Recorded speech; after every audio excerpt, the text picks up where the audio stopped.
Hi weavers, welcome to my channel. అందరికీ నమస్కారం అండి. అందరూ ఎలా ఉన్నారు? బాగున్నారా? ఈరోజు ఈ వీడియోలో ఓట్స్తో మనం పిల్లలకి ప్యారెట్స్ ఎలా ప్రిపేర్ చేసి పెట్టాలి అనేది ఒక రెసిపీ చేసి చూపించమన్నారు 7 months బేబీస్ కోసము. సో వాళ్ళ కోసం నేను ఈ వీడియో చూపిస్తున్నాను. మీకు ఇంకా వెరైటీ రెసిపీస్ ఏమైనా పిల్లల కొరకు కావాలి అనుకున్న వాళ్ళు కామెంట్ చేయండి. డెఫినెట్గా నేను ట్రై చేసి చూపిస్తాను. రీసెంట్గా నేను అప్లోడ్ చేసే వీడియోస్ అన్నీ ఆల్మోస్ట్ అందరూ అడిగిన రెసిపీసేను. సో వాళ్ళ కోసం నేను ఆల్మోస్ట్ అన్నీ ప్రిపేర్ చేసి అప్లోడ్ చేస్తున్నాను. సో వ్యూస్ అయితే చూస్తున్నారు కానీ ఎవరు సబ్స్క్రైబ్ చేసుకోవట్లేదు. ప్లీజ్ దయచేసి సబ్స్క్రైబ్ చేసుకోండి. ఇంకా ఈ ఫుడ్ మేకింగ్ ప్రాసెస్ చూద్దాము. నేను 1 cup ఓట్స్ తీసుకున్నాను. ఇవి డ్రై రోస్ట్ చేసుకోవాలి. ఆ తర్వాత నేను టేస్ట్ కోసము 2 ఆల్మండ్స్ తీసుకున్నాను. ఇంకా 2 క్యాషూ నట్స్ తీసుకున్నాను. ఇవి కూడా మనం గీ ఏమీ వేయకుండా రోస్ట్ చేసుకోవాలి. నేను తక్కువ క్వాంటిటీ ఓట్స్ తీసుకున్నాను కాబట్టి నేను 2 వేసాను. సో మీరు ఇంకా కావాలన్నా వేసుకోవచ్చు, ఇబ్బంది ఏమీ ఉండదు.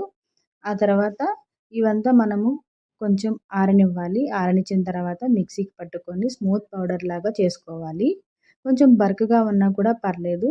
అంటే 7 months బేబీస్ కాబట్టి వాళ్ళకి టీత్స్ అంతా ఏమి ఉండదు కాబట్టి సో స్మూత్గా ఉంటే ఈజీగా మింగుడు పడుతుంది. సో మనము ఇలాగా చేసుకోవాలి.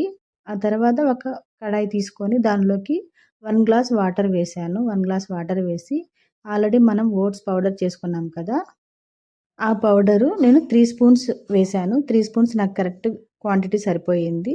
సో కావాలనుకున్న వాళ్ళు ఇంకొక స్పూన్ అయినా యాడ్ చేసుకోవచ్చు. కానీ ఈ మిక్స్ అనేది చాలా లూజ్గా ఉండాలి, టైట్గా ఉండకూడదు. ఎందుకంటే ఆల్రెడీ ఉడికిన తర్వాత ఇది ఇంకా టైట్ అయిపోతుంది. సో మనం ఇంకా వాటర్ యాడ్ చేయాల్సి ఉంటుంది. సో దానికోసం ముందుగానే లూజ్గా గడ్డలేమీ లేకుండా ఫ్రీగా ఉండేలాగా మనం చూసుకోవాలి వీడియోలో చూపిస్తున్న విధంగా.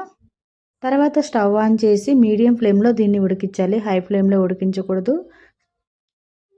మీడియం ఫ్లేమ్లోనే ఉడికిస్తేనే మనం పిల్లలకి పెట్టే ఏ రెసిపీస్ అయినా మనం మీడియం ఫ్లేమ్లోనే కుక్ చేసినవి పెట్టాలి. తర్వాత మనం ఇలా కలుపుతూనే ఉండాలి. ఎందుకంటే తొందరగా మాడు అంటుకుంటుంది. మాడు అంటుకోకుండా గడ్డలు కట్టకుండా మనం కలుపుతూనే ఉండాలి. ఒక 5 minutes ఇలా ఉడికిస్తూ ఉన్నాము అంటే అది దగ్గరకు పడుతుంది. ఆ టైంలో కావాలంటే కొంచెం బెల్లం పొడిని యాడ్ చేసుకోవచ్చు. స్వీట్నెస్ కావాలి అనుకున్న వాళ్ళు, లేదు స్వీట్నెస్ అవసరం లేదు అనుకున్న వాళ్ళు నార్మల్గా అయినా పెట్టేయవచ్చు. టేస్ట్ బాగానే ఉంటుంది.